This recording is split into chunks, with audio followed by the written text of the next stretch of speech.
Hi Aries, welcome to Modern Maven Tarot. This message is for any Aries, Sun, Moon, and Rising, but also if you have Aries that rules a particular house or planet that you need clarity on, then this message is also for you. Thank you so much for joining me. If this does end up resonating, please do hit that like button, comment, and subscribe to Modern Maven Tarot. And thank you to all my subscribers.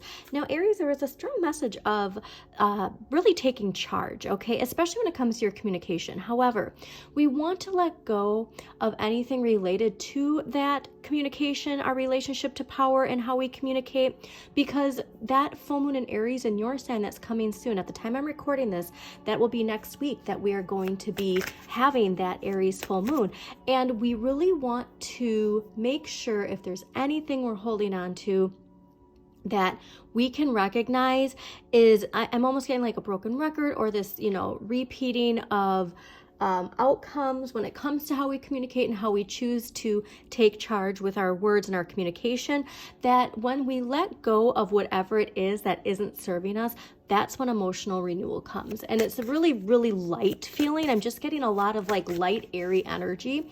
So be mindful of that, okay? And remember, we're coming into Scorpio season, the season of death, birth, transformation, shedding our skin. And so anything attached to an old identity, to an old belief, old routine, old way of thinking, we're all being encouraged to just let it go, all right? And welcome in the new energy that comes with Pluto going into Aquarius in November, which we should all be very excited for.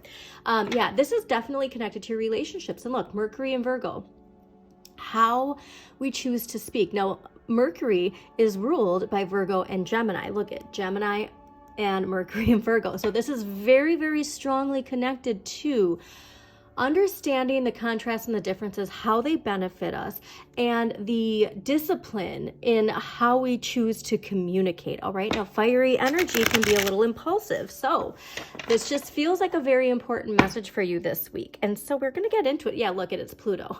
I was like, who's peeking there? It's judgment, answering the wake-up call. There's something here where you might see it, you might not see it, but whatever this kind of like hurdle is that we're jumping over, it clears so much energy. Okay, so let's see what we got going on for you.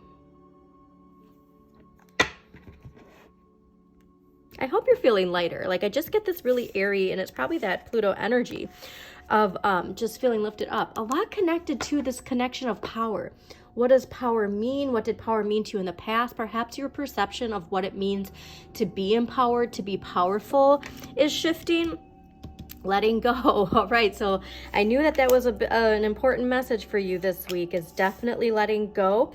It's a past hurt, a past pain that even if we're not in that situation now, that narrative is still there, but the shift comes when we shift. Okay, the shift comes when we shift. So let's clarify these and get some more insights. All right, why is the Hanging Man here for Aries? Wow, this is a major lesson. Okay, a major Saturn lesson, a block that has been there probably for a while, because this is a huge pivotal week for you. Obviously, you're going to be feeling that full moon in Aries, probably more than anybody. And yeah, wow, this relationship was really important to you, okay? It was but remember, it was a karmic relationship. So that's something very cool. And look what's at the bottom, Pluto. So this is a lot connected to your Pluto energy and your Saturn energy. So please take a look at what house Pluto and Saturn are in, especially if you have them both in the same house. Like I know personally, I have both Pluto and Saturn in the same house in my chart. So if you do happen to have that, or even if you have Neptune and Saturn in the same chart, there's something here very strongly being released. But I see more optimism than anything. So this is pretty exciting. I hope you're excited. And look at all the red, the passionate, fiery energy of you, that it's like this spiritual awakening, okay? A very strong spiritual awakening. So overall energy this week, the Hanging Man clarified by the world. The Hanging Man is being suspended, allowing yourself to let go. So like I said, if we're holding on to anything, this is the week to let it go. Obviously too, full moons, the culmination of something, but also the release All right, the release comes from the full moon to the new moon, and anything we need to get rid of, we get rid of before that new moon. All right, so whatever that is for you. Also Neptune, we got a lot of strong Neptune energy right now, clearly a lot of Saturn energy. We have Saturn and Pisces right now. That's been there for a while. It's been direct since November 2023 to June 2024, went back into retrograde, which it's in now. And so we're reflecting a lot on lessons we've learned, all right, and how we've been building our resilience. And resilience comes in different ways, okay? Resilience isn't always being the tough, bold, fearless person. Resilience is also the acceptance of letting in vulnerability, okay?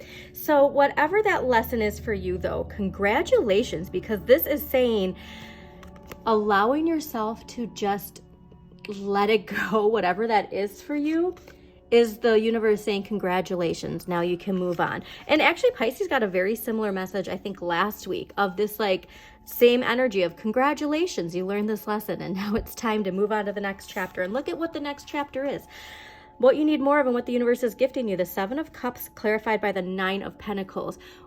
We are recognizing when we do accept this energy, when we do see the lesson that has been taught to us, when we do shift our perspective, that all of a sudden, all of these abundant opportunities are coming to you, emotionally fulfilling opportunities, all right? It's also that dreamer energy. So don't forget that Neptune's ruled by Pisces, the planet of dreams ruled by the dreamer. And it's that idea of like really accepting the possibilities that come with this new paradigm shift with Pluto entering Aquarius. So not only emotionally fulfilling, but financially fulfilling, okay? And this is something where the lessons you've learned, you get to look back at in satisfaction, because look at this person's looking back over here and they recognize how far they've come. So give yourself a pat on the back because you have grown a lot, all right? And so if you're ever doubting that, like we really need to make sure that we're our own little cheerleader every now and then, okay? Now, what you need less of and what you can give to others, this 3 of Swords. So there's something holding on to, we're holding on to. This is Saturn in Libra, all right? So there's something we're holding on to connected to a past relationship, a past situation, a past mindset. But there's this message of you can't change the past, okay? So if this is words you spoke that hurt somebody or somebody else who hurt you, this is what needs to be put in the past, all right? Just let this go. This is no longer serving you. And like I said, it was clearly a karmic relationship and it taught you something. The lesson here is not the pain that you felt, but the lesson that you learned from it, okay? Because learning this lesson now puts you in a place where you get to show others, where you get to teach others, because it's all about clearing that shadow energy and healing that shadow energy, and then people can turn to you and look.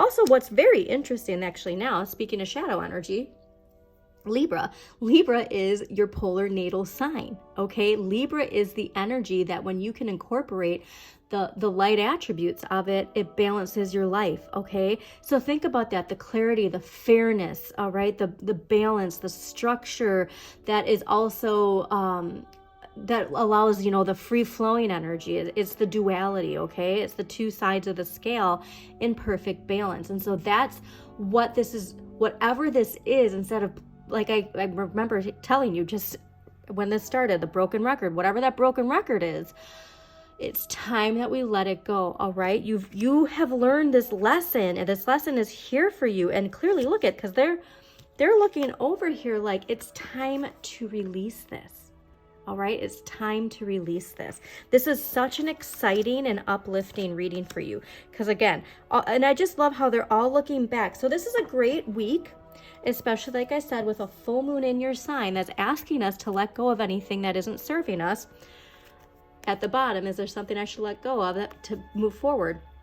This is the perfect week to just release it, all right? If that means screaming into a pillow, if it means writing down everything from this past 3 of Swords energy and burning it and releasing it that way, whatever that release is for you, make sure you take time to actually release, okay? So what empowering question is going to help Aries this week? What empowering question?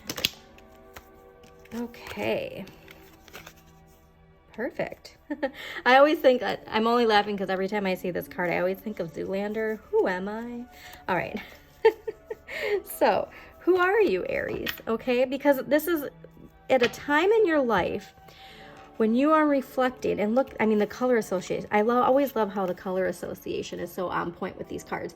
Look at the Neptune colors and look at this card asking you, the card of new identities and letting go, karmic completion, fulfillment. Who are you? The person you are now is the person you're meant to be. Letting this go is going to free you so much. So Aries, thank you so much for joining me. Please hit that like button, comment, subscribe, share this with somebody who needs to hear this message. And as always, shine your inner light. You've got this.